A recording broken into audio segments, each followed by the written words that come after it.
Therefore, no baba Ghana and Semu, Edwemu, Adomu Suko, no what Chero say, the woman, and your uncle, na Obinima Obiche. You wouldn't see about wow. I'm fire, go jump on near me. I woke up this morning to some blaze of news in the social media.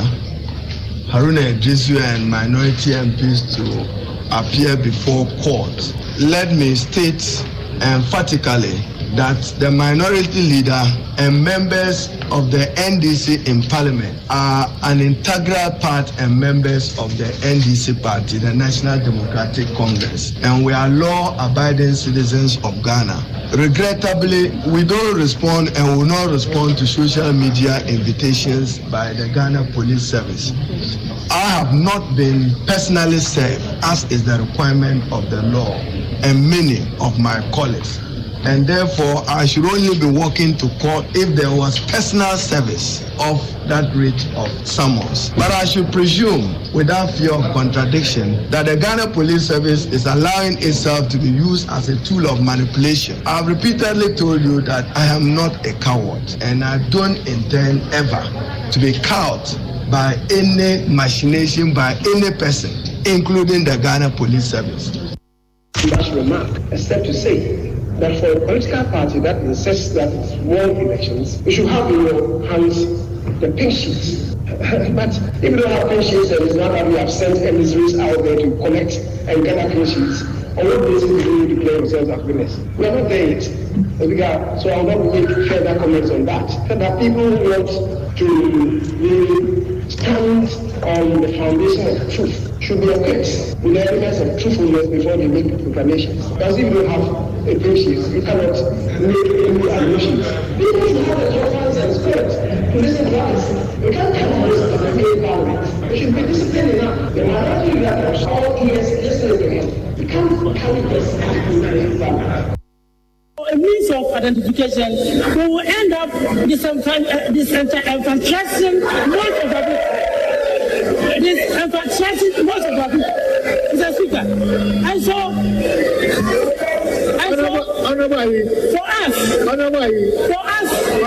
we'll end up with what? We'll end up with what? This franchise.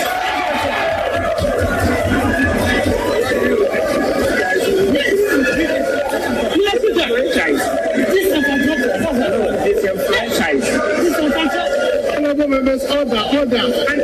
Honorable members, order. We will not disenfranchise.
Inti asemena use yesum gane ye. Anya sapa da chinchirima baba bebo yemfo. Minia susu brebe baby. Mabwa gana. Nagana beyo. Eyo ebi nwara. Susu brebe baby. Mabwa gana. Nagana beyo. Eyo ebi nwara.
For Nongoche Abo Apahusima Edrionu Mieno 822 Peace 104.3 FM Suni Jumedi added the platform.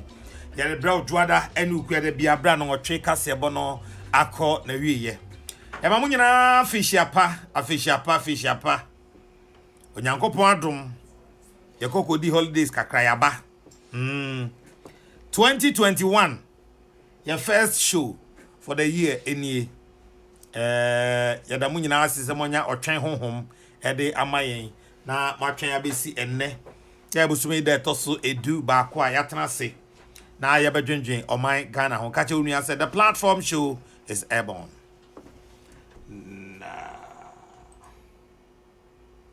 Yazikudru God enyami o yazikudru odru na yi nkonya asa no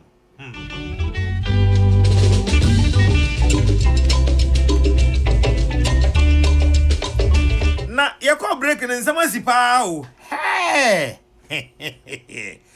yako break in nsama sipa pa yako break eno man penda da John Dramani Mahama kosama electoral commission no man pene Kufuado no samukai no ne o break afei yako break in so yako break ena parliament for ye omo ho fin poto eno so ne o break you call break in amu and a MP. Echo your ballot papers. Oko your ballot papers. So Parliament Momo Chino Bono. And see break time no more. Break in amu and a MP. Adding a night.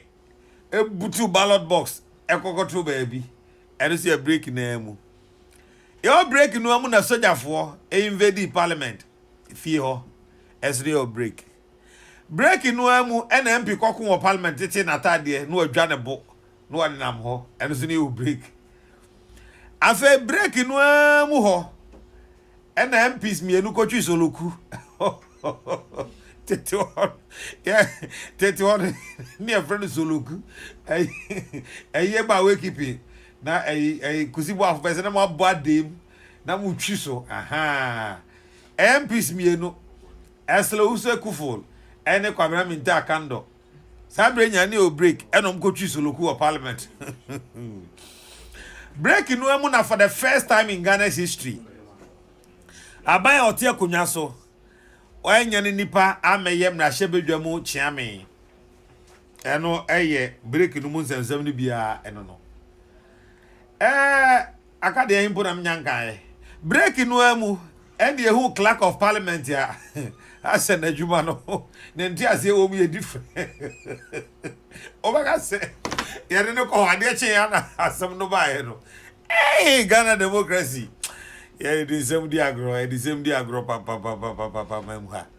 Breaking wemu, any society MP say, ya the injunction at so, ya injunction no say, own team in parliament. And so, was what we call umpad on baby or munyano. And yeah, it's a content where we want answer embem. Breaking yemu so, and a MP. Echo can say Supreme Court judge. Nanko brabo NDC MP or your bar. So on to abamfama papa jasco and so anyi ni nyina ye break no amu so my ade mama mo run down ni nyina o break no amu ena nkofo adwa manu kente mo akua donko kente mu kofi akpalu wo mu friday kwa kwesi de ase because president who there the president who say almost what town na omo appointment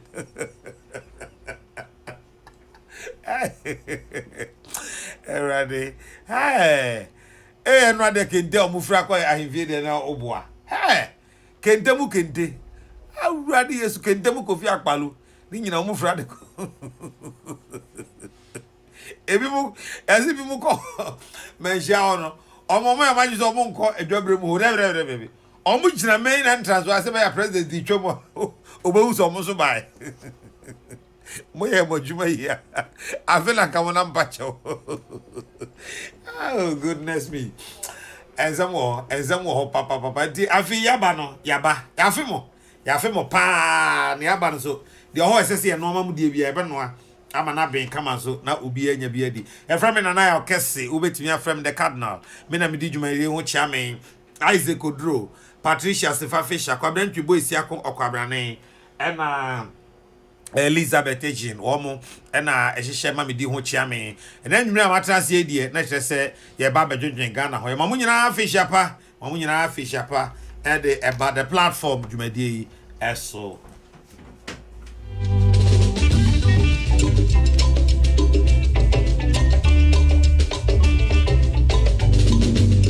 Susu bribi pebi abwa Ghana na Ghana beyo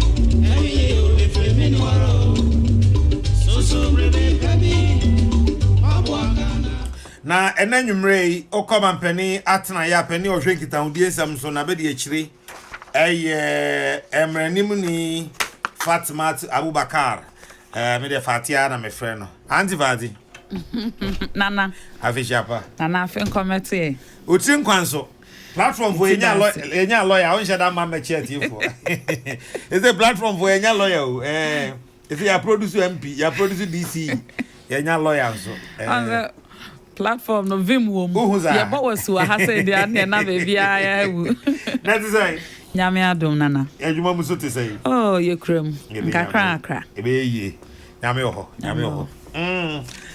nwumre ye fra wa boko aja na me ka se break no amu na mampani dada ekoko sama mampani akufu ado se abano ye wiem ne ma no na sa 50+1 we nya nti odi mampani a enye yie mampani so edi nanu yie akwakodan court atimuafo anyansafo ne se omo so hwe na baby oho no omo enka edi na aba wa chire yo nana anwumre die mechia platform etiefo peace fm etiefo nyina na made in chakese nso amagana adehye megidi se ja yekoto abaka makama asumwem enam se abana yekoto ye nyina so eye 1992 constitution ene CI 127 aye public elections regulations 2020 no enema anamra no ma akwanya se electoral commission ye bia omode toto akwan mu emietimi to abano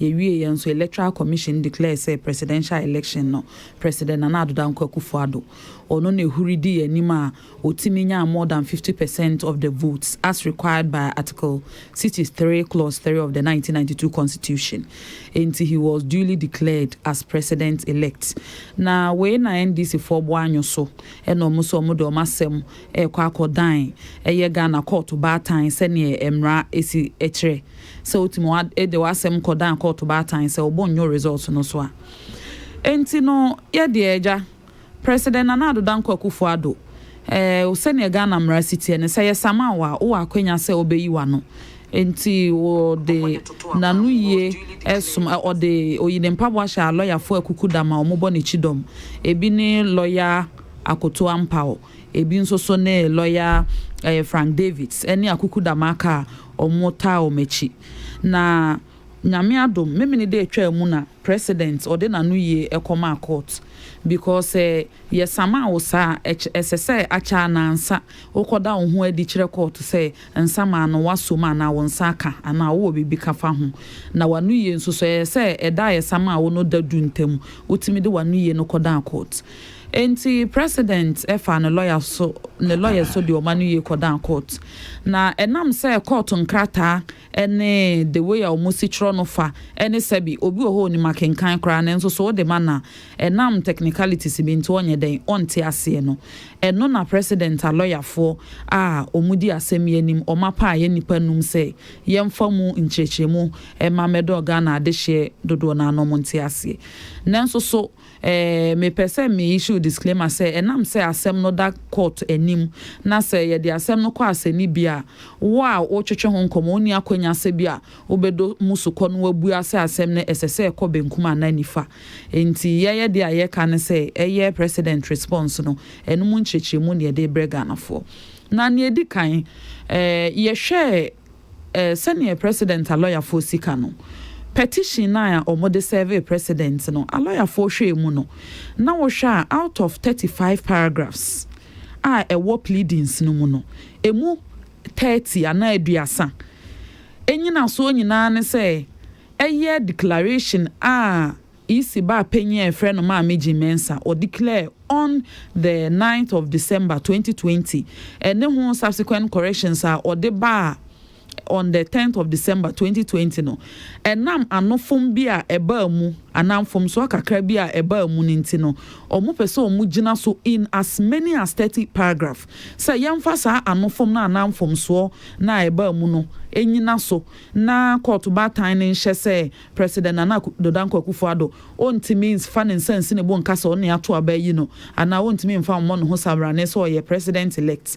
na afen so Ghana court no nkase electoral commission sa declaration na announcement na oba penye oda no declare no unconstitutional na afen so null and void say ni nyina so anansunsu so na afen so na almost Ghana court ba tan ne say omunhye na electoral commission ensame enkoto aba foforo between two leading candidates no nanso home from so kakra ba mo ka say yenkoto aba between petitioner John Dramani Mahama ne electoral commission enti sene yesinim no seme no ka say na yenya ntie say o ma file amendment so mpese o mo amend o petition no na o sha the remaining 5 paragraphs was 35 paragraph pleadings no remaining 5 no ade a pa kira ne say mfumso obi nso so ewa abra na isi no in trying to amend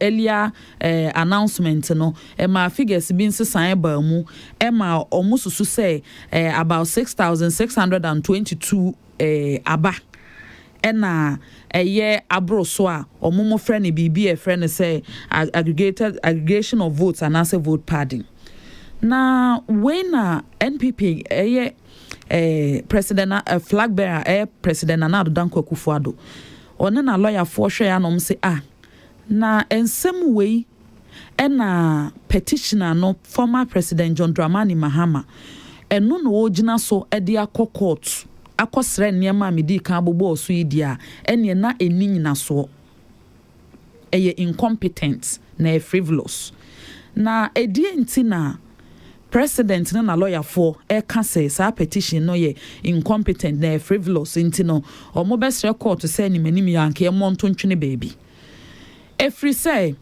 so wo hwe NDC flag bearer me friend petitioner freeze say kwaye former president John Dramani Mahama adesrede ode koto court animu no wo hwe na no asem o chode call ya ebi ne say wo fa Mame Jean Mensa no asem ebra na opese okase oka figures for total valid votes. Na oka for total vote cast. You can the difference between total valid votes and total vote cast no. And it says so for total vote cast na aba ye to no on 7th December ni nyina aka ho. Nanso ye ka total valid votes a che say aba ye to ye ni nyina nanso ye yi ne asai ana ne friend rejected ballots and spoiled ballots afrimu ama naka omo timitintim ni ye nko a omo de. Na eye petitioner no adesrede no wo hwe ensem otro wo mu na osesa wo fa sa erroneously pronounced total valid votes no na sa wo de enkrofo a omo Techiman South constituency a omo register so omo beto aba on 7 December a omo nyina dodo ye 128,018 voters. So offer sa erroneous figure now the sankrofo we nyina de ka former president John Dramani Mahama vote onya ye ho a be kire say candidate Akufo-Addo enka ontimi nya more than 50% of the votes as required by Article 63 Clause 3 of the 1992 Constitution.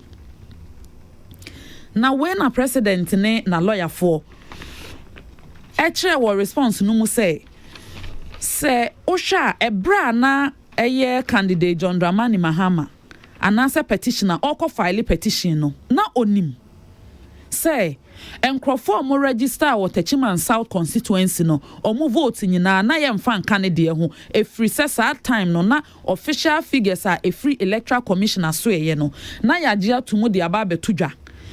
In those figures no na candidate Nana Danko Akufo-Addo enya 46,379 ena candidate John Dramani Mahama enya 52,034. Enti senke ye pepamu a abra na nko mukọ file petition no enka nkonta bi wo ho ana esese petitioner ne ya enka ordinary votes of 52,034 votes na wonya na be sa nkonta no na enye sa projected votes a projected ballot a woka se omo register wo Techiman South ne nyina enke de kan ne de ho a na nka candidate na Danko Akufo-Addo ontimi nya 50+1 so we eno so free ho no ma Osha the figure of 6,622 na omo say in terms of aggregation of votes na yam from so and say na ebi so ye vote pardon. Assuming without admitting say even say 6,622 votes no ye de ni nyina cry be che former president Mahama wo ye petitioner say o de ye mpema nso nti 6,622 a wo pesa otwe ho manso no cry fa and not so enough to overturn the over 500,000 votes difference between President Danko Akufo-Addo and former President Mahama and Tem in the just ended December 2020 elections. Na uye anonso so free honoma na ohwe say NDC amanyokuo no eni mpanyimfo akanifo omuwom ni mpanyimfo akukudam petitioner yi ka ho omo no asem omo de betu dwa ansana yekọ omo de omo petition yi kọ court efri ebra yeto abawieye ekoka ebra eye EC chair maame Jane Mensa ebe declare abato se president Danko Akufo-Addo ena awini eni ekira asema na omo ne ye eni omo nkasa ye nyina kire se aba no omo nsusuye mu de former president John Dramani Mahama ye petitioner na owini at first hand omo edebeto Ghana fo anim say se wo fa omo pink sheets omo betimi de akire edi adanse say omo candidate na win presidential election no enu nti na omo ka kire omo mabunu ni omo achidifo say ewo mu so mbekọ court de nanso omo nto omo hungu monten so na omo nye dede na omo nyi omani obehwe a ema bebre ko so enema anensem fata bebre ko so obete se NDC mabunu atuhwi omakọ Ghana publishing obete se omakọ isi aso ye because no mpanyimfo na ka to omasum se abana ye koto ye no omo no mudi nkunim na obi pese ochinchim omo nsa eje abano efri omo nsam. Nanso so hwensem omode to udwane bi eye NDC Deputy General Secretary aye friend Mr. Peter Boamo otuko no ode beto udwa say abana ye to ye no eye omo flag bearer former President John Dramani Mahama enya 6,166,385 constituting 50.15%. Ono na no asem free honoma candidate Mahama nankasa de beto abonten say and I want to quote him because ono the on petition and to say there is no doubt that Ghanaians from every region of this great nation of ours voted for change, and we did so in both the presidential and parliamentary elections, unquote. And now former President Mahama oye petition anedie ono no nsusuye mu ne na dance ne information kita na kire say wa wini abano Ghana fo ato amansesa a say one touch wadi nkunim anso wow NDC or General Secretary. Also the beto abonten so tra koma electoral commission. Say votes a free Ashanti region ni Eastern region by no enwemu akoso. Obeka ya NDC mpenyimfo ni akuku dam mo ye press conference no mo ye interviews ni ade de beto udwa say omunsusuye mukra na Ashanti region votes baaye no nanka esese president Nana Danko Akufo-Addo na esese nko nya about 1.4 million nanso votes ni bedru nkran ha no nya 1.7 million ento omunsusu say bukata bia na aka na bia koso ama additional 300,000 votes aba beka ho na sabra no mo kasa ansem wenyina o ma fa meto Ghana fo anim say ya abosire muka omo ka kire Ghana for say omo pink sheet ene adanse a kire say omo di nkunim in the presidential election.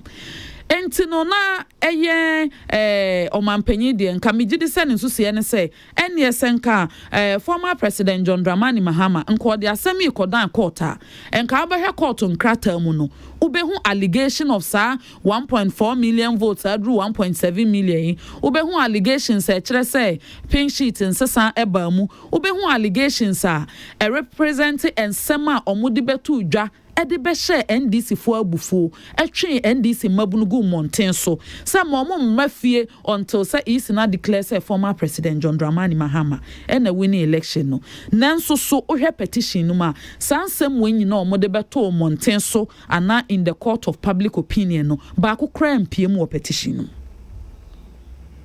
na che say omuni mpefe sesebe court de ye nkona bosire muka court ye nkono mese ana mate ana yese court ye kono adanse eni nyina so eni se wunim ne woka enti san niema wo ya omode beto abonte huru nkrofo akoma no ni nyina antimi an unity wo petition no etoso bio sa obekan ya ebra na NPP amanyokuo ne president Nana Danko Akufo-Addo ene na bedi eche the then vice presidential candidate Dr. Alhaji Mahmoud Bawumia ebra na omukọ Supreme Court was a 2013 election petition hearing no omanko on the basis say obi anu afom omuko on the basis say omu pese omu challenge validity of the substantive election ene na court no kono akoye say ebi a polling station we ye to no 20 enso so obi atwemba ko bi de atoso ana say biometric verification no yes polling station anipa 30 na wa ha nso ye to na akoye aduonum na no na chi no na nya so omo do ma no na eka keke na so omo de adanse ni pink sheet call so ba hinyina e de kodan Supreme Court na nso so in NDC petition no omo antro bibia eche se omo challenge substantive elections no name declaration no form so any sa vote I pardon allegation ya omo de baye of 6,622 no eno ho achenye no mudi eno ntina president ne na lawyer for enso tro omanu ye ko ye say yesansemfu awe so ena candidate John Dramani Mahama as petitioner obejina so abeka se yenko second election dia ene na akoye te say table na akonwa ne nan no ebia na dado anim esi wo fefefe ne so tena so ana adwiri agu enti we ni nsem a eye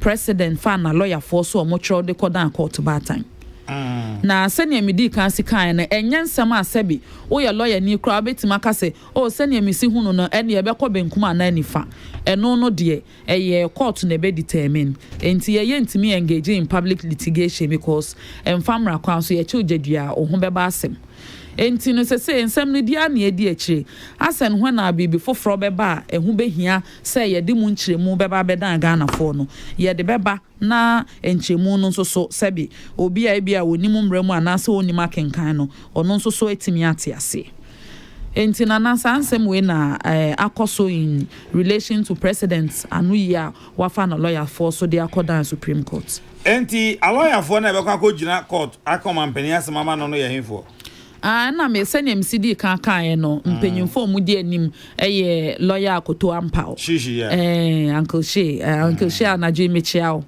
na lawyer Frank Davids ebi nso so ka ho bebra me gidi sɛ ebrepa mu legal team mpanyimfo na de beba betudwa nanso ye de agya ye asomafo a omode a simple assignment ahye ye nsa sɛ ye mra na ye mekyerɛkyerɛ o mampanyin response ye ode akodan court no enkyerɛ Ghana de hye I see. Entina na sa wo hwɛ nsɛm a me kyerɛ mu ha nyina na ɛkyerɛ adeɛ baako pɛ. Sɛ NDC court no na ba bɛyɛ enhya ma ɔmo so ɔmo nkɔ fi sɛ ɔmo atomfuturo agu ɔmo akyidifo ani. Aka nsɛm akyerɛ Ghana for to the effect say election no ɔmo winning obi akyinkyim ɔmo nsa agye. Enti de bɛkɔ court enti na sa bɛyɛ ade so ama ɔmo sɛ ɔmo ankɔ court a na ɔmo nkrɔfo no wɔntwɛn mu a kɔtwɛn sɛ na mo se entu ehungu monten so even at the time ɔmo file petition no kro mo se ɔmo se ekɔ court de na nso monten so no de yɛsrɛ mo ma mo nkɔ fie mo nkɔ so ana mo ntu mo hungu monten so ewa abra eniema a omo kan de hye mabunu kutupa no ema omo kogu monten so no ebie ni ho no omo kyro hye court nkrata omo de kɔ dan atemuafo de akɔsere bibia firi omo ho no enimu sa enti na omampanyin efa na lawyer for so omo nso de anu yi akɔse sans nkrata ya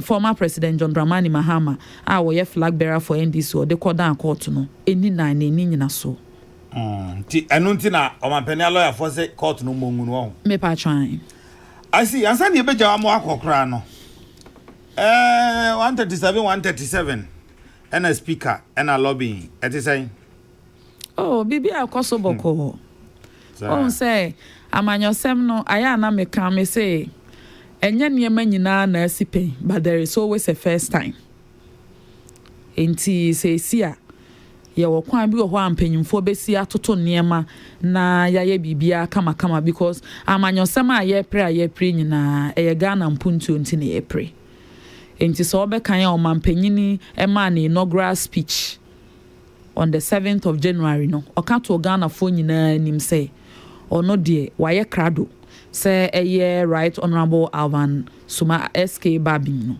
no or you be a we ne yonko prekope we ne former colleague or ne na atena parliament na ohwe ne so obi a omunyina bebi o matipen aduru no omani so ade hunu nso ombehwe ama oman no asumdua abam na atumpon nto ombeka omo ho abom na omaye adwuma sononko na me so asem omampanyin kan na megidi prekope frise na wo hwe ne postring no hwe speaker no so postring a wotimi hu se bebi omo atipen aduru no sabi enye bebi omo betena ho no mame abetwetwe omo sere ne abasa ye bebi a obi adu opese wo prese obeja legacy amanchirima ni akase ne penso oye bibi a yense na ho amanchirima nso behwe so aye enti mi wogidie ma papa especially say president Nana Danko Akufo-Addo apenso de enye me wanwa because senior wasi afa niema bebre mu covid niema bebre ato oman in recent times no sanenke ya under leader bia ne munye dia na ni so ade hunu nso munye du a megiri se Ghana nka bebie wo no sebi nka ebe ya rehosem enti senior osie ne niema as president senior osi toto niema wa abotre wa abadaye etimi ni obi aye adwuma megiri se we die eye moguo kra we die kokokra minim se nyamenti bibia be ye fine. I see. Once my chat walk around na fe wo de agya ho akona ato adwumadie ni so.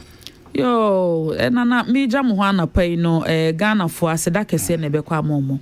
Me gidi say enye ordinary say in candidate be second term obenya as many as over 500,000 votes between one and the contender.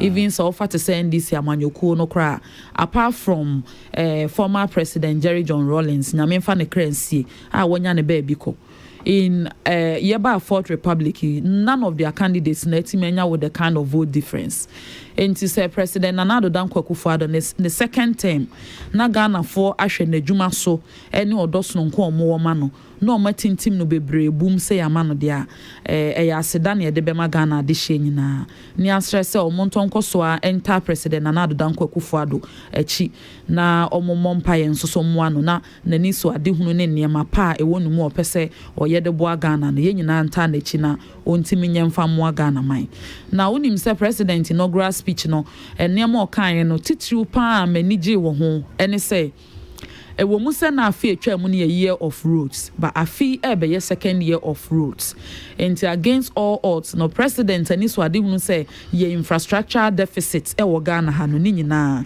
o baba be yire ne ho ne yetimi atete so ama Ghana ye di yie enya akwanko o kan ya wo say eye electricity coverage ye wo a deficit of about 15% of Ghana de she omu ni nkania no na ni so ade hunu say mfie na ye da ye nim ye de baba so so nkania ama sebi oti kro kese mu oti ekra wo baby kwana bia wo hye bia onso benya nkania na wo de adi unwuma na afen so enam Africa Continental Free Trade Area ya the secretariat esinkran ha no o say yemmoa na ye local products ne enema ye wo Ghana ha ne Ghana fo nwuma ye nhemu kena na ye mpejam na eno so ntimi nkọ adwama so nkọ peska na Ghana nwuma enso so ndiye enti nsama president edebeto odwanyina na ye nsama eye dedede o masum megidi se Ghana fo nyina se eboni chidoma ye betimi aboa ama nani so ade hunu no abam ama edemoaso no kokra na brega na de hye nyina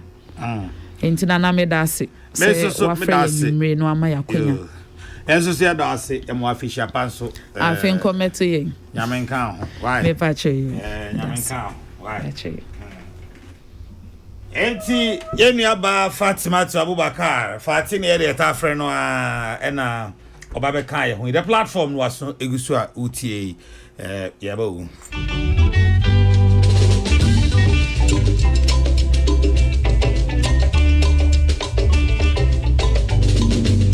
Susu bribi pebi Babwa Ghana Na Ghana beyo Eyo efremi nwaro Susu bribi pebi Babwa Ghana Na Ghana beyo Eyo efremi nwaro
And then you may penny-for Atlas, I mean, no mobile train come up. Bismarck Abobi IT, where NDC chairman, I was so West Wogon.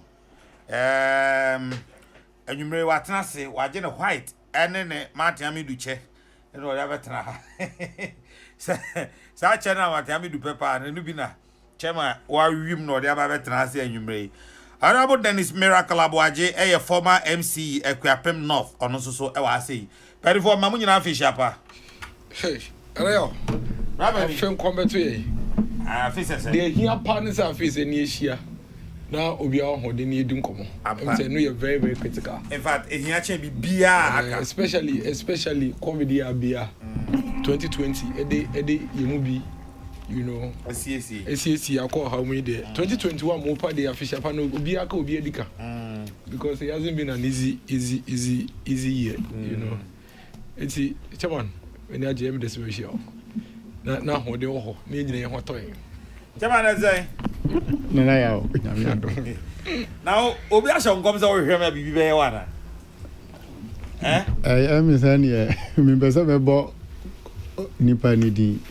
On the shelves, I'm going I said, one because I watch when you want your coach. Now, Yamiadumo, Yahoye. Now, match here was Sonama Wafishapa.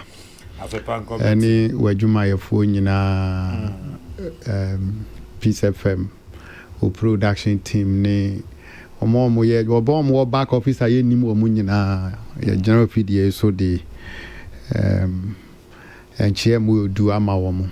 Saying a mere dear one for Fiena after fro about 2 years. Now, me a few way no, say a maffy. So, a maffy. Chechemu, A maffy, no dear. So, take it as Bobbin Common as a minute. Nana, Missy, a maffy. Master Bobbin Common, yeah, Becca century. So, a higher crown. Higher crown.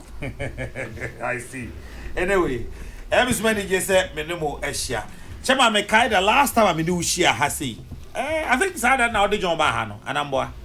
I think that the John by the last time I do share show is a control. I think so. Sure. O share me bosses say kunya we dear o kwa diaba. Ever say. Oh dear, no common me in nature. Because Yama baby wa ho egu akwemu ayesiesi. Sawa. Nti we are ever be this uncommon. Sa. The see any the koba ye nyina over nya ho bopo ye ni nyina why. Matias. Anyway, my election 2020 and matters arising.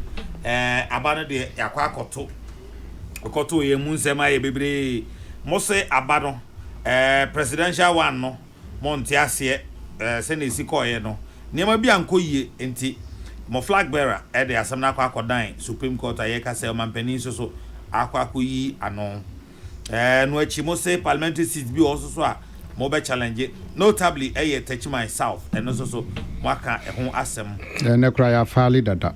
Okay, right. And you can say I've been. Okay, that's fine. And I feel mampani swearing in so one class here because according to my general secretary, more recognize your mampeni se or your mampenia yafa kwa papa so no. But me tell you what answers me chairman. Yo, medase mechia o mampeni dada John Dramani Mahama.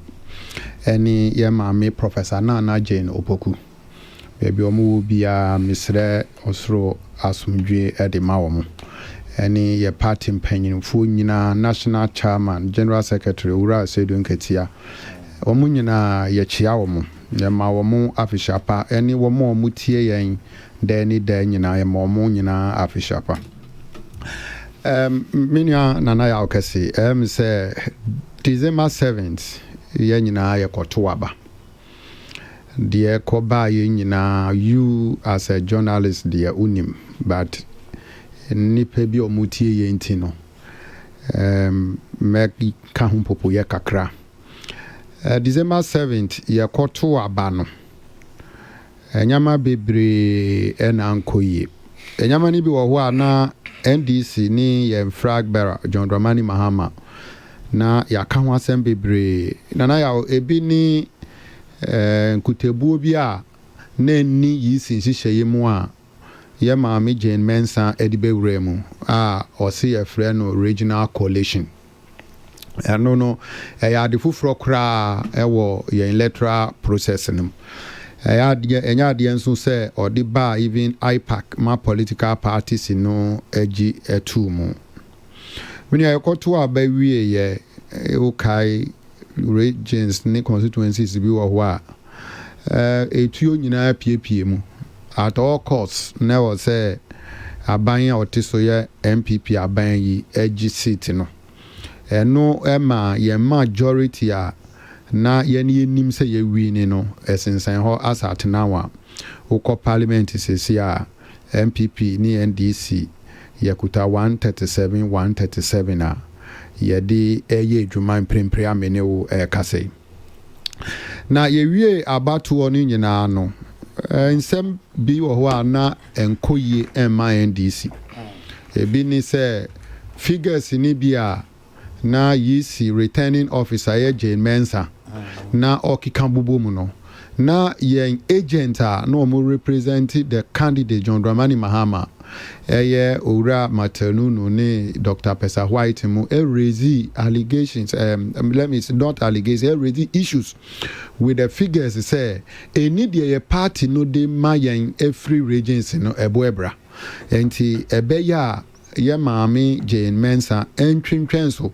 na yen trans ne yen reconcile those figures ansana or the national figures na or kikabum no eno ma yen party general secretary ni party mpanyinfo tro petition de ma ye maame Jane Mensah na ya adwunu no nanka e wo se nanka otie yen na ka saa nsɛm no a yɛne yɛde ato hɔ no yɛnyina so na nka wɔ sɛ yɛde ba nanso san sɛ na wahyɛ Nana Addo Dankwa Akufo Addo bɔ sɛ 24 hours ɔbɛ declare results ama ne nti no at all costs no na at what point na Jane Kasa asem no kyerɛ president at what point na Jane Kasa asem no kyerɛ president one to say Jane Mensah say Obe declare election 24 hours. Me te say o catch the Ghana for but man te say o share president. And yeah, me catch also share Nana Addo Dankwa. That cannot be correct.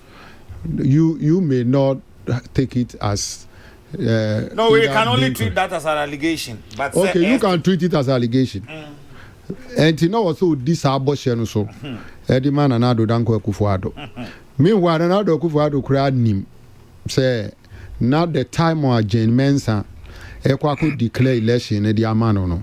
Na per the constitution of this country, Article 63.3, no.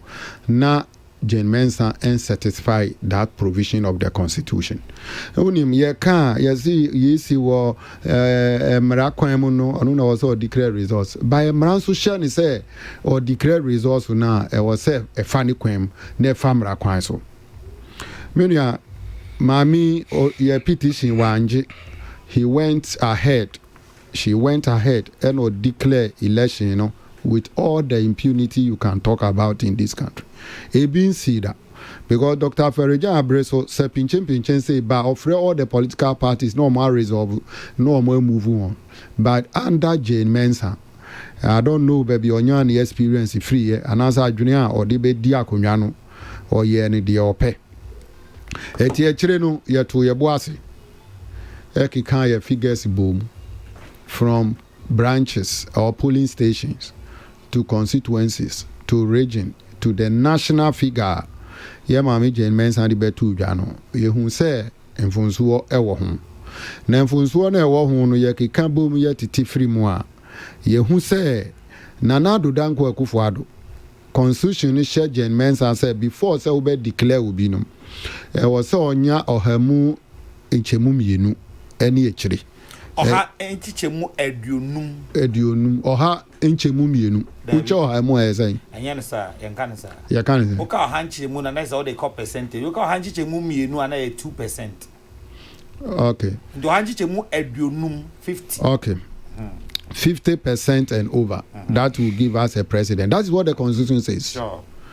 I don't know who you free who are enye ye enti ora John Dramani Mahama Echo Court say constitution no enhwe na Jane Mensah enye de se fata ɛno na constitution no hyɛ no sɛ ɔyɛ because deɛ wa declare ekuta yɛn sisi a ne deɛ owura Nana Addo Dankwa Akufo-Addo wanya 50+1 ɛno no ɛna wɔn nso de wɔn ano yi aba na menua wokae sɛ on the 9th ɛna yɛ maame Jane Mensah declare election no or declare no ɔka kyerɛ sɛ valid vote 13,434,574 ɛkyerɛ yɛka sɛ wati because ɛno nyɛ valid votes ɛna ɔsan bɛɛ kyerɛ biom on the 10th ɛna ɔbɛ declare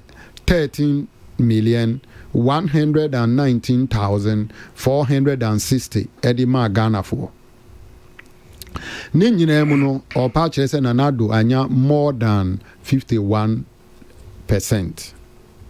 ɛnɛ a Jane Mensah ɛde n'ano yie ɛkɔma Supreme Court no figure ɔde two mu sɛ ɛyɛ the valid vote ɛyɛ 13,121,111 Maria ukika figures no bɔ mu a ɛnyɛ adeɛ a esisi ani ɛma ne yie na deɛ ɛyɛ me ya ne sɛ the president and his lawyers ɛni deɛ ɔmo mfa mma nipa anaasɛ ɔmo disrespect to human being in this earth no portray in their response to the Supreme Court sɛ woyi w'asɛm ano a wo na wobɛka kyerɛ Supreme Court sɛ obi yɛ incompetent where from that word in their response by menua yɛne yɛnim sɛ yɛ nipa ɛna afumsoɔ deɛ wɔ nipa ho tamo ana yɛn lawyers ɛde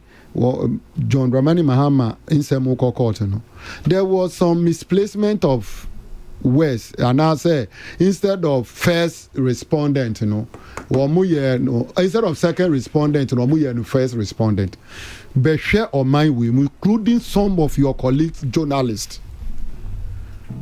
You can talk about excuse me to say all the nonsense that they will say about us as a political party. They said it, but maybe some almost say Nana Addo Dankwa Akufo-Addo the response are the buy no all copy those involved no Jane Mensah or your second respondent but the Jane Mensah ebe second respondent the Jane Mensah lawyers ebe gu asie etina mi bisa say yisi lawyers in the copy Nana Addo lawyers na say Nana Addo lawyers no copy yisi lawyers because we share right up on a buyer now.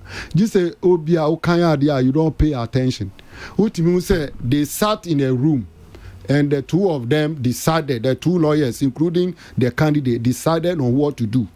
And to you know, instead of saying say Nana Addo second respondent, you know, and Jane Mensah second first respondent, you know. Yeah, the Jane Mensah moabe Nana Addo moabe first respondent instead of second respondent. No, minua ba na oni kasa no na incompetent na John Dramani Mahama or koka a second respondent or see first respondent. Omo de ani de ye ba uni ma de ba ko emi nwanwa Obetrans no na minim say we read this hard here wait that was expecting all hammer hono na ke wo say na ka ubisa no na so wa jai no drama ni ko besma ti emphasize Suma Wema 2021 why na ga mi pese ubisa no because we read it because on say na ka NDC na ka mi sure say e bia o producers be prompt o wo suban bi wo ho a da bia wo betra ha wo na wo kire questions say so obi bisa sa de ni jai mi bisa o say we read the fear na say sansam no okay kan ya na mi fi say watwam no live beyond some of the things you know sometimes insulting and embarrassing to some of us oba ha no mabisa o mistakes o petition mu asem Oze o petition na o tro no by me petition mu mistake no wa kan ho asem before mabisa say o betra ha mabisa o ho asem o misa me ho asem but wa kan ho asem before am metie no we read you without mistake or betra ha no based on that na all ka say you incompetent. You see some of these things I think when you not try I say ujai no o betra ha you o petition una di control petition O petition mistakes wom. O better na mu dey he wan san maka akire. What can one say mwetwem? No, we are talking of this platform. Platform out is in America say, "O better na ha no." And I be a me say ho na wo kan say me koka ho asem. Say maka ho asem a Fati na ho na me need nkomo. Fati just left baby na wo tie no. And na wo kan say MP president petition now no response now the coin mistakes wom Fati better na ha no. Mistake no nchire you. O de meba nyabotra de meba. Fati better na ha no. Fati aye mistake bi na esenka me point no wo hwese my point. And me bi sa wo say. Wo say a president response mistakes wom monsusu mo de mo originate petition mo de mistakes wom oba hwan de na bisa ho asem. So if you are talking of fairness me bisa wo a which petition wo mistakes one asem me bisa Fati so na de ho asem nti we ene de wo hinti na me sister ni but me the party was here talking about incompetence because Obi Sisa. It is not for me to decide whether it is not for me to decide whether the petitioner is competent or incompetent. But I'm telling Fati. And so you can address Fati, but don't say that to me. Now, almost competent. Why is it that such a mistake was made? Where is the mistake? Obi Sami say well mistake. Just say president petition new response no kura un kan ye. Un kan petition you know. Response no kan ye. Go to where they copy the parties involved in the case and see what is there. Remember who said they na work but you see I try make as a best mark and never be ho o fifi funu ni awe hu sama sa paragraph na masake ho no so fifi funu ni yie pa o de ya to bo na kan ho ni yie pa o fifi funu ni awe hu sama anyway o de to aso ni there is no isama is there black and white mate boss to aso o de to aso enti yani no the air can say Supreme Court na emra we a de bu o man no say bibi chia wo ho o mu na siesie enti ye de akwa akoto o mu anim say ye keka ya nyama sie ni a nanado wanya 50+1 enti no oni electoral commission and as electoral commission ppp onu no declare election no omra number kire yen kwan of fast so nya ni figures kika bo mu a nanado danko akufuado enya 50+1 and over or they declare no okay sa de no ba ebebua mo men we echiriman so ehun say at least ye wo omamu panyinfo bi a ye constitution no omo abe shemu kenana say omo aye amana ye na mi mesre we na say dey see wo parliament election for speaker no menya ya nana ya it show clearly say on my way so bi sinibu so obe say on my way ti say the jemensa ya obi wo man yi mu nipa ba ku mienu bi wo ho a on be sole agina agi o man yesi yo adenti na me kasa emre bi atwem be mfie nan ye ko Ghana fo bebre na nkasa gidie wo man yi mu so mbe ku mu ho ama o ma Ghana no na so ate be da no parliamentarians kire yen say if you cross or your MPP ni na said the ekoso no nim say emwo man yi a at least ye woni pa mienu miensa bia wo mu be sori agina na sankofo no minim say bi wo sister num and I will support those people at all costs enti mi kan so say asemu aye call si ana say ye di call court wi wo mu say na na do ba ye wa fa Supreme Court judges 11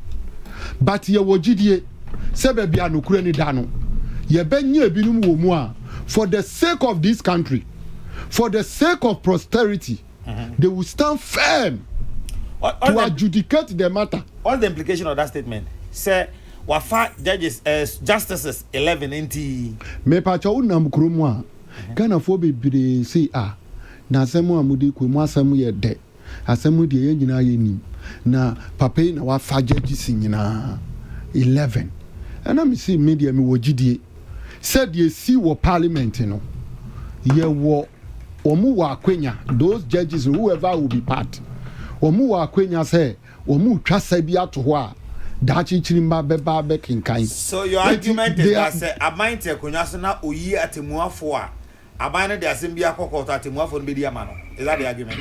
The argument is not necessarily that. Na saying whatever the case may be, it can be the government in power, it can be the otherwise. Say any panel follow the conscience. Obeti made the assembly chiano. So what he has here. But me catch now say because any NDC for your court to be legally no obi the assembly TIA because of whoever placed them there. But we are saying that this time it will not work that way. There will be people. If the citizens are not even having confidence in the Supreme Court, I have confidence in the Supreme Court.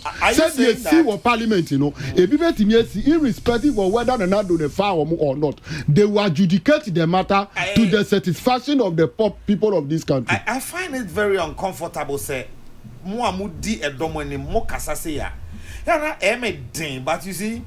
You are inviting all of us to discuss something and ordinarily NEC are discussing. So, Kasasia, quickly, I'll say, are you saying that President John Dramani Mahama won the 2013 election petition because Sabre Natimuafono or more buying the video? Is that what you are saying? Asama American, Asama Makaya, who say, to you, no, others say, and I say, you find it strange, you know. Very uncomfortable. I never na uti sa asem we. Judges no wo mu ye nipa. E bi mu kura ji aponchi wo kuro mu a. Eti say e ka o mu asem a. You should not assume say they are sacrosanct. Say what you say. Ye bi nu ji aponchi wo kuro mu a. Unhu ye. And 2012 we say bi nu can the same matter. We are testing. I believe in the integrity of few Ghanaians in this country. So when you win, it is fair. Yes, sir. When you win, it is fair. Asem no, ye nyina ye behwe wo TV so. Eno ne ye bo mpa ye say Supreme Court no be me yi asem no. Na wo wa hwe bi. Na ye wi a na wo be hu say de call ye no ye ni kwan so ana say nya ni kwan so. Eti ye ni ye wo gidie say definitely justice will prevail. Whatever the case may be. Eti obi biara nya abutayem. Sa asem na e wo court no ye bedi. Okay. Na nyinaso John Dramani Mahama diako pie wo court no. Enya nyinaso Bruni Bessia, it will not stand test of time. I see. Etino say ye di asem no wie na NDC di nkunimo justice has been served. I'm saying say ye di wie na MPP ne be di kunu ni wo a woti hoyi. You will be convinced say judges no ya anko school anko ye law.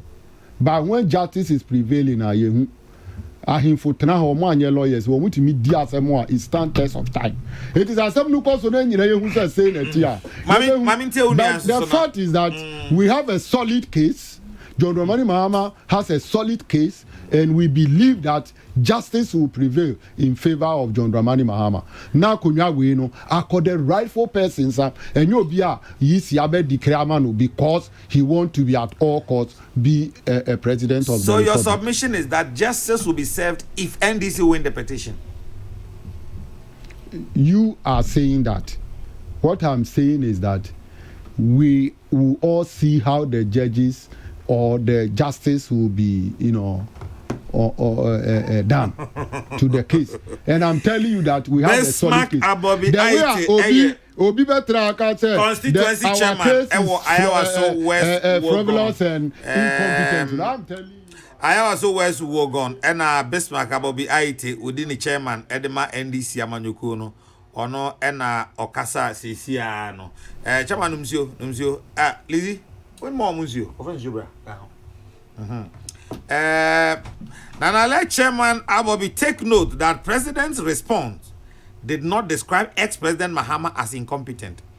It was rather the petition which was described as incompetent. Honorable Paul Asamoah and I'm also describing their own as incompetent, super incompetent. Anyway, JB in Sawam says so. Bismarck Abobi Ahiti and his NDC members have decided to run down even our Supreme Court justices ahead of the Akme petition. Lord have mercy. Even John Dramani Mahama himself knows that there's no merit in his petition. He is just playing with NDC members' mind ahead of NDC primaries in 2023. But their agenda will not see the light of the day. I know JB no do if it's on by. Na pacho mo here live no so yeah live for Facebook Peace 104.3 FM and so betimi Edward Winchire no aba na amansan kwabra ne over town we hear say no see no a Kwane ote chama abobia ite ote nka. My tenenga. What there been present just the holidays ote nka. No, I want to be. What anti omonga? Is it ready to hold you out? Uyi mama. My business of election I'm in now the wire also. As one few cry. I want to be. One nka. I know. No, you knew what I Uyi mama. We don't go. Oh, me pese be kai ase wo ha. Pese be kai ase wo ha. Dennis. Mama ntio. Papa. Ele ma official pa. Na Papa ne dem se mama na official pa dada. Sao. Nem se de aka ne aka. No one se nem se o ka no.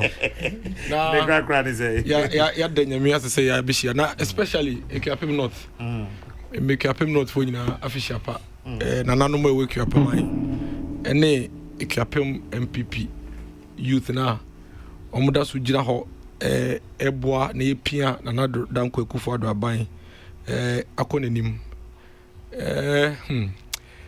na masanso ada na o so mo mutie no o kai say few days to the elections o say me ba ha o na ye besro mo so mo hwedo man na danko ekufo ado aye no so na o mo fanto abaman 500,000 votes enya de ketwa 500,000 votes enya de ketwa enti ye beda Ghana fo nyina ase so mo tumi nya gidie we mu na omode vote na do hia no amaye we twa omampani jo mahama by 500,000 votes na their NDC for you know enye ne no mo start this agenda we hu na nsem no court enti no eya ne ka no ye be ma lawyers no maka ye de ye ba be ka party ni nsem na eja court cases na mo Ubekaya, almost about 3 months to December 7th, and our Mampeni John Dramani Mahama started say all prepare the minds of his followers for mayhem and the chaos after the elections. Okay, say Drew baby, Okokai say he will not accept a flawed elections. Mekai say some of the media houses say beside say on my definition of what a flawed elections is. When to me and can't want some. Or bastardizing electoral commissions almost every day. Now they were on the case of the electoral commission the same way. Yeah, Baba Court, almost shots, yes, almost bastardizing your friend is saying Supreme Court judges. No, that's exactly what they did with the electoral commission. Almost strategy, no. Because when they know they have a very bad strategy and they cannot afford to present anything a bit to a party, no, the only way that one say institution no on be good institution any more say no ma catch omo followers say institution inti and omo to be ahead any nkunim. I'm not surprised say almost start say echo nanta. He's not the first person to say this.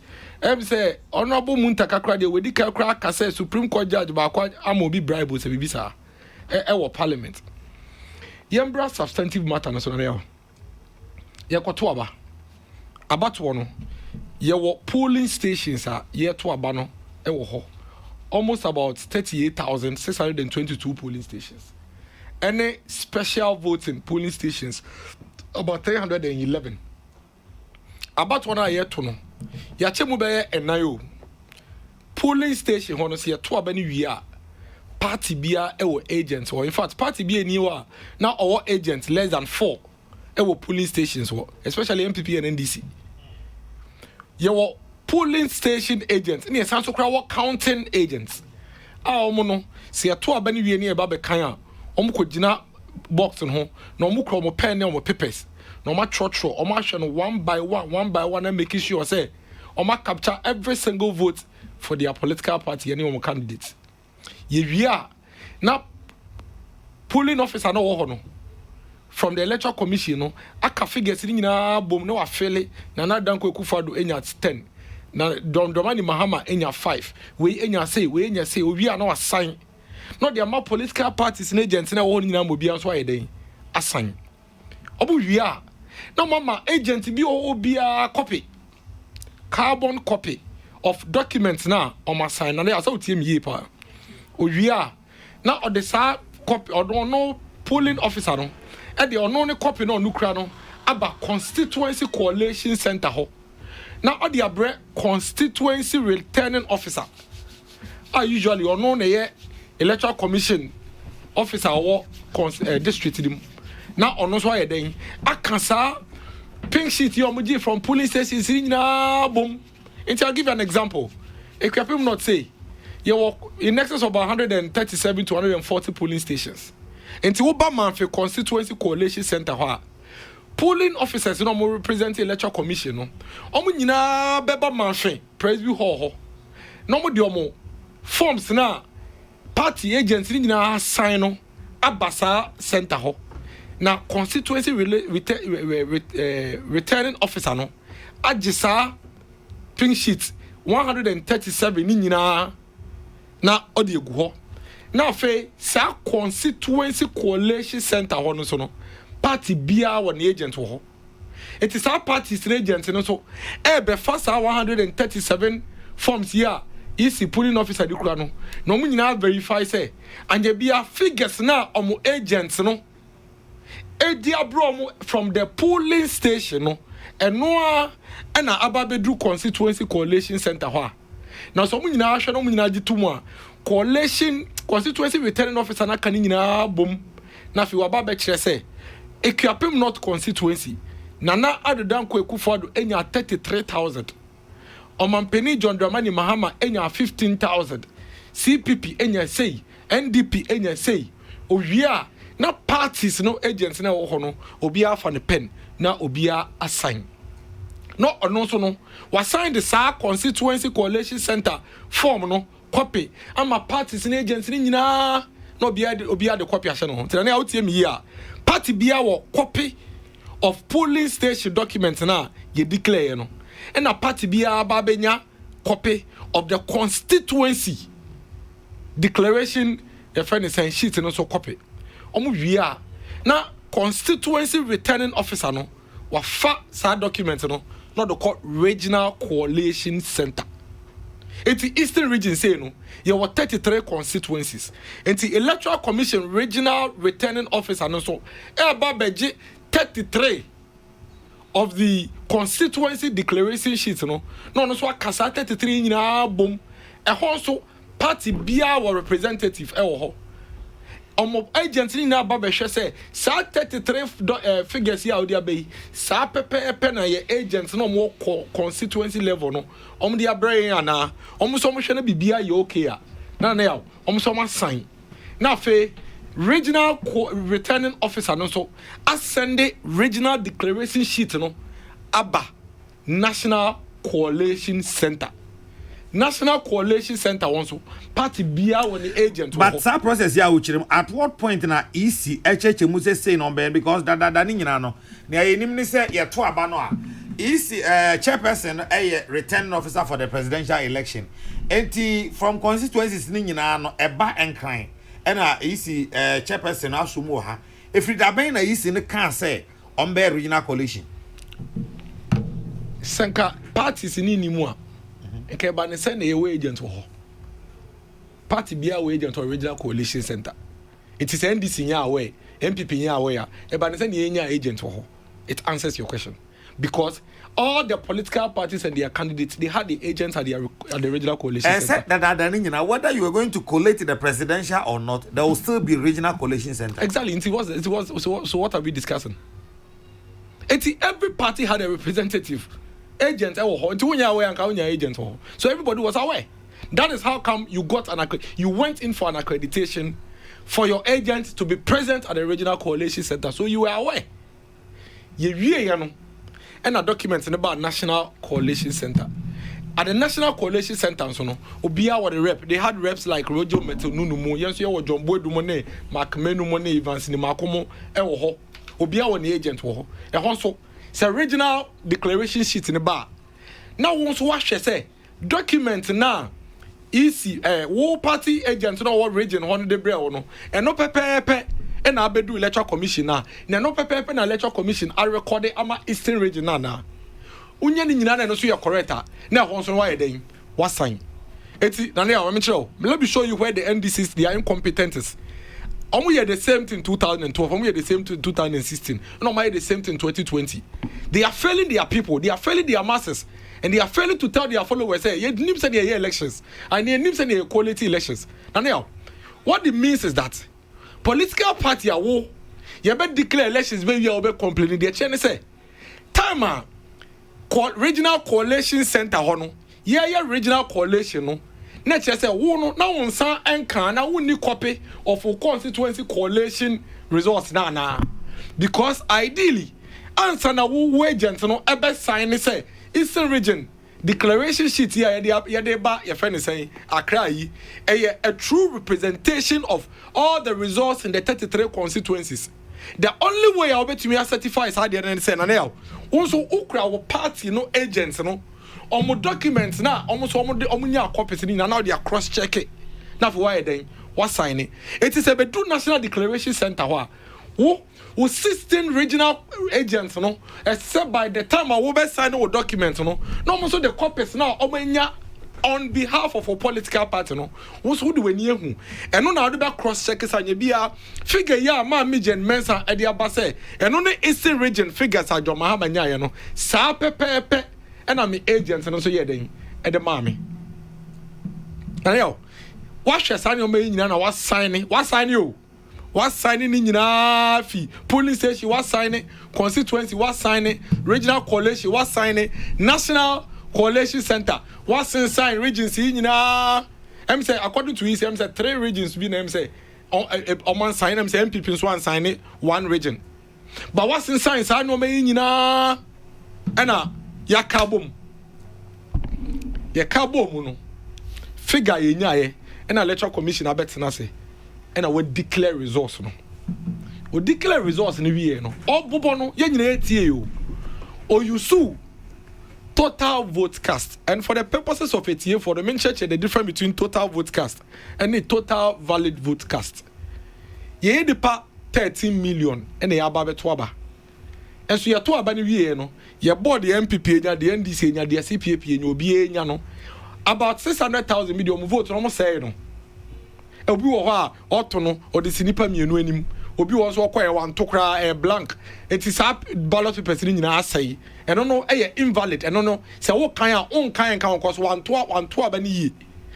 Embra no so say se wo be declare results na. Wo de valid vote cast. E say omo to aba na papa no. Omo vote na oye den. Wo use e declare results no. Eno na e declare results from 1992. Eba bepem 2020. It's yes, your friend is saying announcement. I did no so I'm saying calculation no or you use total vote cast instead of valid vote cast. Corrections. Some correction over here, and no answer the fact to say Nana Dankwe Kufado enya more than 50% plus 1. It only changed it from 51.595 or so to 51.295. Still, Nana Dankwe Kufado crossing 50% plus 1. In fact, Sanka or you so valid vote cast Nana Dankwe Kufado a drop here a bar less than 50 plus 1 anka. And can there be any conversation? We are going straight into a runoff. But with or without the valid vote cast or vote cast, still, Nana Dankwe Kufado across 50% plus 1. And yes, our correction. Pamusi Wetikwa Pai. Incompetent. Now, you are someone. And come to me be declare results and yet also have a correction. And yes, you are there. Apart from say politics, sabi the common sense can home. Because if common sense tells you say figure ya or you see a pen or paper now calculate here. Nipa no cross 50%. That's the second one also correction also across 50% there. And yet why are you complaining? What are you talking about? But you see Sam Breno. Now from the evening of from the dawn of 8th December no almost shall see a catch from followers say almost winning elections no dada and nobody can catch on followers almost winning elections in no na I had dream mom say on babeke bibi fufro bia achromo say obekaya say imagine almost started some flip flopping. In fact on first press conference almost winning almost about 149 seats. After drop here and drop it by 137. In fact, in the morning of the 9th December, on Mampeni John Dramani Mahama Equator on the Facebook page and in the Twitter page, say we're winning elections, and Ghana forced for voting for change. As a matter of fact, in one of their press conferences, Sami Jamfi introduced on Mampeni John Dramani Mahama as the president-elect, and Nana Dankwe Akufo-Addo as the former president. General Mosquito, in another press conference, introduced Omampeni John Dramani Mahama as the president-elect. And no man penny na Akufo-Addo as the former president. And no, in a man NDC for followers so. Enya GDA say, na just omo win elections into omo back room. Ebe shit ties, pipe microphone cars, bobo microphone windows. With all due respect, I never interrupted. 2012. With all due respect, I didn't utter a word. You spoke for 24 minutes. And you don't lie. Please. You said a lot of lies. I'm please. saying you don't lie. When you have your chance, you speak. Stop. We are in 2021. Stop these things. Stop you cannot lie and tell me we are in 2021. 2021 doesn't give you. Chairman, can I listen to him? Can I proceed now? Thank you. Dennis, move on. Auntie, almost pine microphone windows, shit ties, microphone normal in traffic around Ridge. Because me office was Ridge. At some point, me bano, edu baby na police for now blocking holding na. It's me bedu baby MPR waro. Next time me sign down me home. Into me sign me chibion because they had barricaded the whole place and they were there. Me bampo na me share. Your friend is saying Atari MPP logo wom. Next time say me free can na me share me singlet pe because of the way I know mebu Atari one. Innocent Ghanaians. Why? Because you had lied to them say you have won an election. Me cry at some point because of the confidence with which I know more they can. Now prior to the elections, I was telling Ghanaians say NDC for John Dramani, they are confidence tricksters. With so much confidence. One forward dream the D, no one can't one dream one. So at some point, even me, I was kept saying in Crawford, no music day, we have won in the say ampa. In today, the police had to come in, even their MPs at some point were misbehaving. I feel a buyer 15 for no more 149. Your friend is saying seats now almost say I feel almost leading now drop your bedu 137. Now feel almost almost followers or call your friend is saying constituency single cause confusion because I feel almost pre-seats no. Ghana phone you now catch them say Mujadi amoye na mun kokot. Mu obi bika mo fa mo nsem mun kokot. Most of there more demonstrations across the country, all over Ghana, every region. You were asking your people to come on the street. You are lying to them. Palpable lies. You knew say who win elections here. Never in any of the press conferences by the NDC did they tell their people say, oh, at the end of the year, runoff.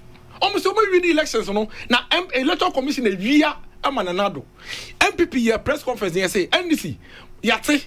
Mo de monka vote and kese se munya and the electoral commission amfa amamu na monka do electoral commission tifri mu de no so na ne yaw e besi ne even in their petition to the court the NDC has not been able to tell the people of Ghana the number of votes omuye den omunyaye and yet you made innocent followers of yours innocent Ghanaians. Now they only say you NDC fool. Some of them believed in the sensational speeches by the NDC keke. We are protecting the constitution. Our democracy is sinking. Electoral Commission is stealing the vote for the Nado.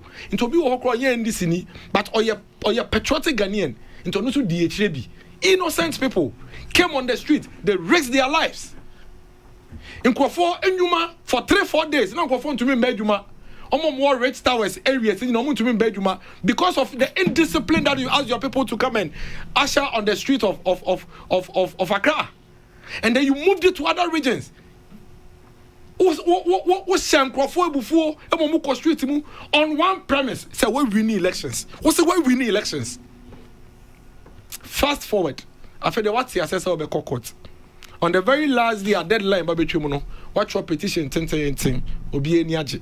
Yen nyina ye nim se wo kokota kokache court say me win elections no because I know wakache ye nyina na ye nyina dia ba street mu enti no vote do do say na menyae na electoral commission agisa vote ye fi mo no dia mananado e na mananado aye den e win elections no na ne yo afede ye be hwe petition a wo say when win elections no na mom wo no wadwi mu nanado win ye de na mom wenya 50+1 hey wona wakache ye nyina kache Ghana fo nyina se we win elections a ama nkofo mba kogu ka akwan mu no ene waba be kache se we win na do win ye de na mom wadwi mu no wenya 50+1 enti yensan kokoto aba no foforo over petition no kra mistakes na omo say electoral commission aya wa be correct na omo nti bi da because here ya yanka obebi ada say electoral commission aye bone say your computation oma change figures like using the right denominators. So say kind of saying no other correct. We never said that. We thought it's normal. We actually think it's normal. It happens everywhere in every human institutions. It happens. In fact, there is nowhere in the world that ever can say your friend is saying vote now to the last decimal. By all means, even yes, what about people no call police station crime, you be better so, me say better so near there. So it's understandable. Munkuana Muagana ha, Musa Muntibida, and Electoral Commission incompetent. The fact is say, Wababa correcting the one crashes with your elections. Any Bisa must say. Adiana figures no idea about no more calculation here should be beer. A chesse with Yamu. Mose, I fed ye, Nanel Tio. I fed ye, Mose, am your vote pardon? And they vote for the tree again. Say numbers no. Yeah, the beer can yes, and it. Yeah, they are 4. Yes, it is Bianca. Nipani na 200. Na ya 2,000. And sisa. Nipani na 2,000. Na ya 20,000. And I'll be catch a gun for. And I'm going for G2 mun nam quite nan for you mun nan for your sheens was here. A gun for basso. Uti on interviews are UTV interviews or interview monsieur say you're winning on my year. I feel there for evidence that say there was vote partner. What the evidence by all the 16 regions put together? I feel there, and yes, we need a BMO. Now, what's the total number of votes? I would do when you say, a padded, no, 6,222. 6,222. Now, 6,222, no, you didn't actually crowd, and I'd withdraw by 500,000 votes. It's evidence now, the cast answer. Wrapping up. And then, in some could do court. Nana don't go for that responded. Easy I responded. Uti omumi no money no response. Na me dem lawyer. Enti no me jama fati se na fati be chi no. But the omo kanyina ne say, "We petition now try no kwa we hu tro." That's what they are telling the court. Omo say petition now we try no kwa we hu tro. Wait here, petition baby kra last part F1 no. Omo say ade ba ko omo self court no one say court no organize runoff between Ono Omampeni John Dramani Mahama and Electoral Commission. And they say yes. Me say me jitum say just a typo. Me jitum. But it is the same mistake that the Electoral Commission did, and they were correcting themselves that they are using it in court. But what Bismarck and his people are saying is the Electoral Commission cannot be allowed to make that mistake because a tupa one and can do the brain. Now, you should be allowed to make this mistake. Now say a tupa one. The brain and papa. Say and then. The amount of bisa or court no say I know there a topa ho as a papa de bebre no we you see Nyankopon na another dan kwaku fodo esom no Nyankopon no osom. All God has done to the NDC it will simply tell them say allegation na what they ma easy no also utumi ye bi ma ne some mistake na we see easy omdo ye sent omutumi ye no utumi ye bi ma ne ye den ene case no court. Now, I think say one thing I say a catcher NDC for the say they do not control everybody in the country. Maybe they have control over their followers, but they should let us have our peace of mind. Martin Meda said, Dennis. No, my information. I'm just wrapping up. And then, Motiana, more impugning the integrity of Supreme Court judges. What did you know? You heard him. What did the Amunta Council Kano? All they are doing is what they did to the Electoral Commission. Almost prepare our members in the mind. Oh, I didn't hear when you baby. I didn't hear when you baby. I didn't hear when baby. And today I remember say I catch on some baby. Meanwhile, evidence. Meanwhile, evidence. I don't call court in now. What's the vote? What's the vote? Please let me talk. Stop this. We are in 2021, Chairman. What's the last time you know? You were 2021. Just I know my way. What 2021? Una boy. That is wrap up. Dennis. 2021. That is wrap up. Meanwhile, what evidence I don't come my judges in now say 6,222 votes per hour. And so what's here? I catch our man for say judges baby. Bismarck, can you say that on live radio? Bismarck, can you say that? It's a fact. Or no, okay, be one. Okay, saying. Why do you mean Hana make and what can be waha? So una want to make Obian who court or didn't evidence court down court. Yet the reliefs in a court. Now, qua judge in a bisau your evidence. You should forget about those things they are saying. Can I? But can you make your point without science? No, we can't stop it. We are mission to be as I didn't not dream you had your canoe. And says a whole political party. Obi all political party. Don't speak like that. How can you even speak like that? Dennis, wrap up. If I want to respond to ignore. No, I ignore. Oh, doesn't mean I'm not like that. Bismarck, ignore. Bismarck, I won't take that comment from you again. Take it. You won't change. Bismarck, what the reason when your teacher will be what the unkwana wouldn't teacher will be a reason I'll buy. Bismarck, Jaisa, they now and Fatao, your party chairman. Behave like a chairman. They just are now. Behave like a chairman. If he's also Dennis, so if you impugn the integrity of a Supreme Court judge, it is easy for everybody to know that what you name crime in also in Kokankasa. Bismarck Abobi IET, behave well. Now, this NPP told the whole world that the NDC cannot go to court because they didn't have any evidence. Now that the NDC is in court, these same people are criticizing them for going to court. So now what at all does the NPP want? This clearly shows that the election was not free, fair. Tell them, for me, I know AS Prince not free. I use you by me. Come you penam diama kwabran chibo isiako okwabrane ewa say. Happy New Year to you, Cardinal. Bismarck Abobiaite never ceased to amaze me. Does he really listen to himself when he's speaking? That justice will only be served when their lordships rule in favor of John Mahama. Gracious me. Isn't it intriguing how NDC communicators have suddenly changed the narrative from John Mahama won to none of the main candidates got 50+1 vote? There is no sincerity on their part, and I will be shocked if that petition is not thrown away. Anyway, kindly say a very good evening to all members of Alliance for Foot Soldiers Advocacy.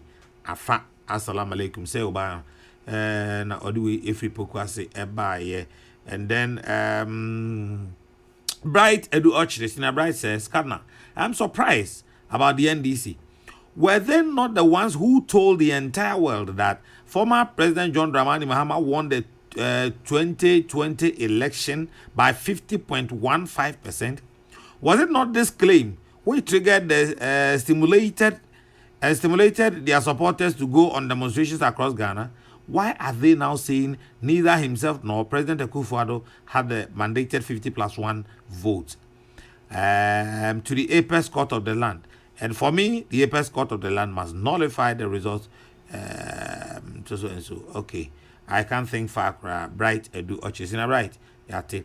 Sir Prince Suboy. No, say I pray for God's wisdom and guidance for President Akufo-Addo and Dr. Bawumia as the journey for their second term in office as President and Vice President of the Republic of Ghana. No. Amansan kwabrane. Nana.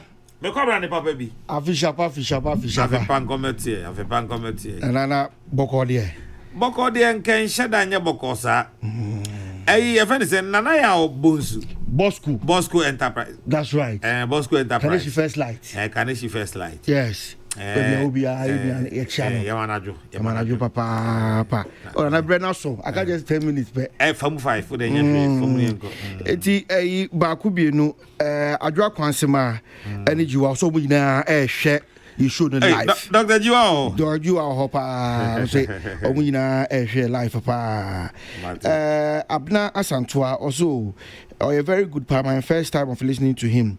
Then it's keep it up. Abna Asantua dia also Eddie Ebaye so any and also no your obon pa say asebna wo court no atentene ne enya adwuma na fa asomwie tititia efa emra eye oman Ghana mum no man into empon na say ene Emmanuel Saka edi aba so this NPP man is too much. I salute you say Emmanuel Saka eso edi awde aba eso ene na or say at the end said I could do this any bre memudia said the end this for music when 100 months and say chairman best man in Yabra or sna a dise the ne ebre Campbell at a vehicle shidia or de aba eniem Stephen to 4 or say this NPP man or communicate pa also or sound like Dr. Okoboy or the ne edge in home or say kwaku ede aba or say the NPP guy collecting declaration analysis will make Mr. Mohammed's petition interesting pa or say kwaku ede or de aba eniem you are also a yasemo. I'm not Santos by Imano Sakara, but then the Kwakuni Patete from a Utu Briku. Or see if they like, they should go to court.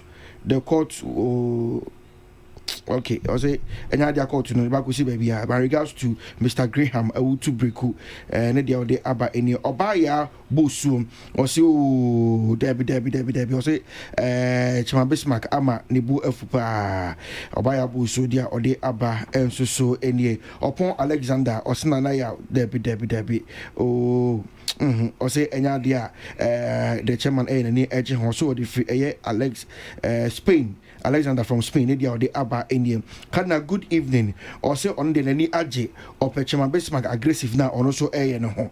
Do you be a ope, or so on Cosnones, cause any ma. Among for Edio Musica, Ebida and Kakeke, Tonadia, or Pesa, or ya aggressive no, a manipa, ope, sa aggressive now, or also, or no, Manu Wusu India. Isaac Kumi also very interested, Nedia or de Abba, and so in the Kwesi, money, and so Eddie Abba, say, I really like the NPP guy in your studio. Najasana, Kakra, among for Eddie Abba, a year,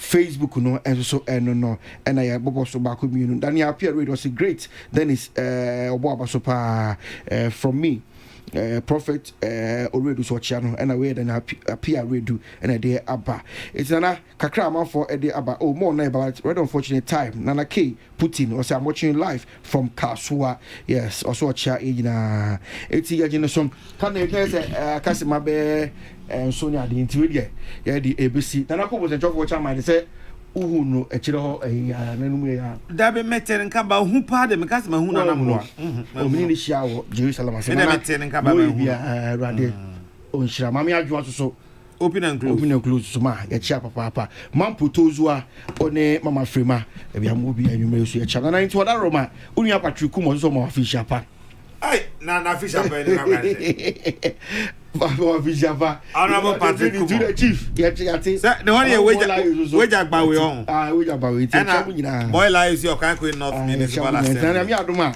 e be hye ukwada na fe braba na fe ye wura man ka senti odi ona bedafo nwie na nyame adoma ukwada.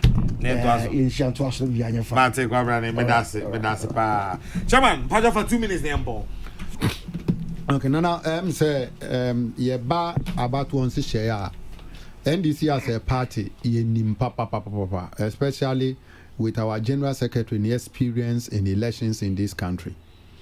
We have our pink sheets from polling station to constituency to whatever they call regional coalition, we have them. The fact is that we are going to court with our evidence that we cannot put in public. Evidence in the court and a bear request near the atoho. And Tinyamiya Dumwa. You started case in Ankasa. You be who say evidence wo mistakes be a petition to Supreme Court. No, you are correct. And you know that mistake has been corrected.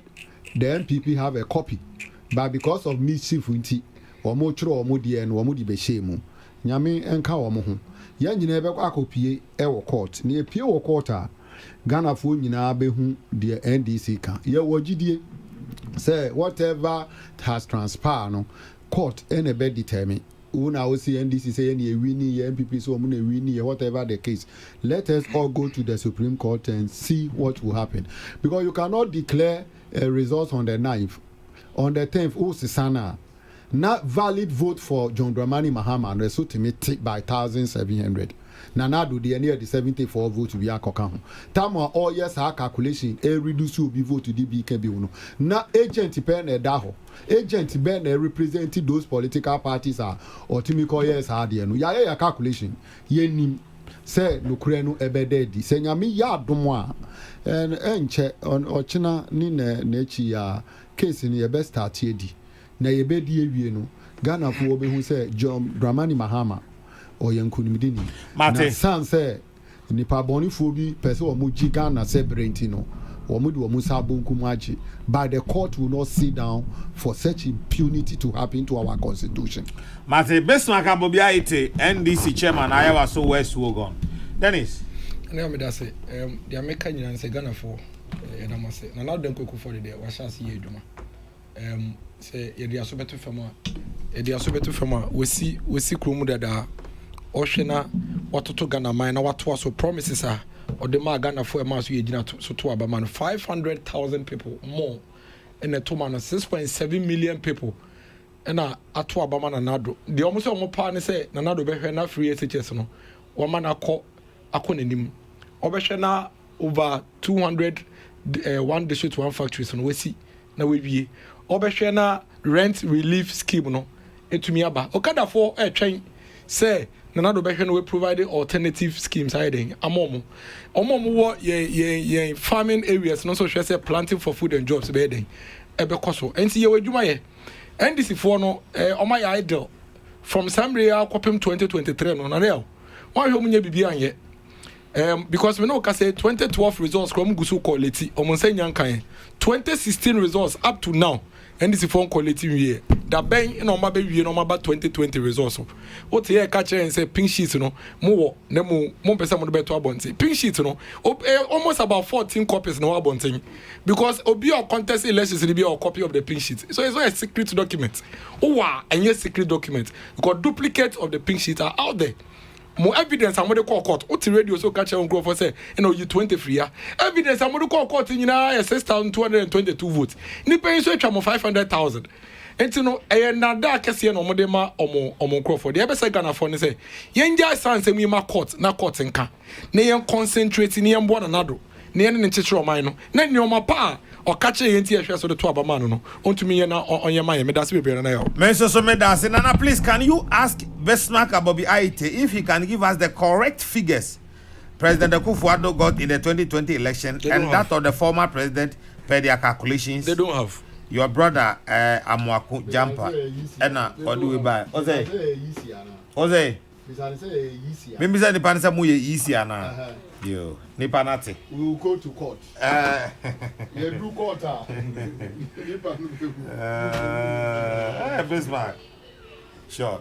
Bismarck Abobiaite ena obejira mu edema NDC ena Dennis Miracle Aboaje former MCE Ekwapem North Omienu ena by Eliana Mate Fati Abubakar Deputy Communication Director Seat of Government and so na wate onka omo ena enumere omunya daje eba beboa yen ema ye twetwe enkomo e wo the platform dwumadie eso na Isaac Odro Patricia Sefafisha kwabranki boys ya kwaba na Emmanuel Etiemo ena Elizabeth Ejin womo ena hihye ema medi ho chiame ye frame nana ya okese obetimi aframe the cardinal eha ena mdumbesie ya me ya adma ukuada ya besan ato asom so me de ready asom dwagya mu nyina mohwe mo so yie ena mo akowe dia enise moye makramo Riaza masitna nyina